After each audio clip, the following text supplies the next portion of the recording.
નમસ્કાર મિત્રો, આ વિડિયોમાં આપણે સમજશું રેડિયોલોજી ઇમેજિંગ શું છે અને એક્સ-રે, યુએસજી, સીટી સ્કેન તથા બેરિયમ સ્ટડીનો ઉપયોગ ડાયગ્નોસિસમાં કેવી રીતે થાય છે. એક્સ-રે રેડિયોલોજીનો સૌથી બેસિક ટેસ્ટ છે. હાડકાં, ફ્રેક્ચર, ચેસ્ટ ઇન્ફેક્શન અને અલાઇનમેન્ટ જોવા ઉપયોગ થાય છે. કરેક્ટ પોઝિશનિંગ ખૂબ જ જરૂરી છે, કારણ કે ખોટી પોઝિશનથી રિપીટ સ્કેન કરવો પડે. યુએસજી સાઉન્ડ વેવ્સથી ઇમેજ બનાવે છે. આ ટેસ્ટમાં રેડિયેશન નથી, એટલે સેફ છે.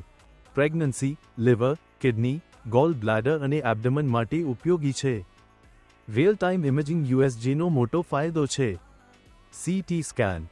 CT scan advance X ray technology છે. Brain injury, stroke, accident, cancer ડિટેક્શનમાં ઉપયોગ થાય છે. ફાસ્ટ ઇમેજિંગ હોવાથી ઇમરજન્સીમાં લાઈફ સેવિંગ સાબિત થાય છે. રેડિયેશન ડોઝ નિયંત્રિત હોય છે અને પેશન્ટ સેફટી મહત્વપૂર્ણ છે. Barium study. Barium study digestive system બતાવે છે. ફૂડ પાઇપ, સ્ટમક અને ઇન્ટેસ્ટાઇનની મૂવમેન્ટ સમજાય છે.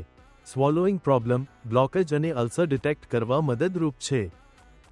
રેડિયોલોજી ઇમેજિંગ એક્યુરેટ ડાયગ્નોસિસ માટે અનિવાર્ય છે. કરેક્ટ ટેકનિક અને પોઝિશનિંગથી પેશન્ટ સેફટી અને ઇમેજ ક્વોલિટી બંને જાળવી શકાય છે. મેડિકલ એજ્યુકેશન માટે આવા વિડિયો જોતા રહો. End line.